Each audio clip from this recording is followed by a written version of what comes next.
कुरा गर्यो कुरैको दुःख। हाम्रा प्रधानमन्त्रीज्यूलाई संसदले धेरैचोटि खोज्यो। उहाँको विवादित र गलत अभिव्यक्ति सच्याउनको लागि हामीले धेरै पटक भन्यौँ, तर उहाँले अहिलेसम्म संसदलाई त्यसको कुनै जवाब दिनुभएको छैन र संसदलाई टेर्नु भएको छैन।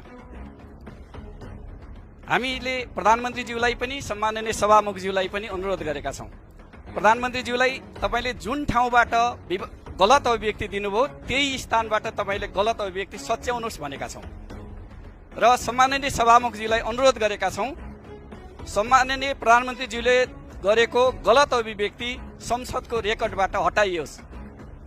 तर न प्रधानमन्त्रीज्यूले भन्नुभएको कुरा प्रधानमन्त्रीज्यूले सच्याउन चाहनुभएको छ, न सभामुखज्यूले रुलिङ गर्नुभएको छ। आज म फेरि पनि भन्न चाहन्छु, प्रधानमन्त्रीज्यू यहाँ आएर जहाँबाट तपाईँले गलत अभिव्यक्ति दिनुभयो त्यो सच्याउनुहोस् र सम्माननीय सभामुखज्यूसँग अनुरोध गर्न चाहन्छु, संसदको रेकर्डबाट प्रधानमन्त्रीज्यूको गलत अभिव्यक्ति हटाइयोस्।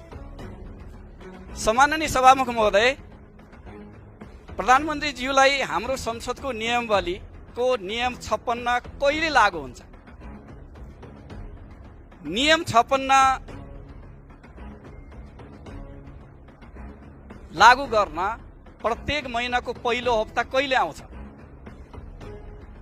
प्रधानमन्त्री प्रधानमन्त्री भएको 4.5 महिना बितिसक्यो, पहिलो हप्ता आएको छैन।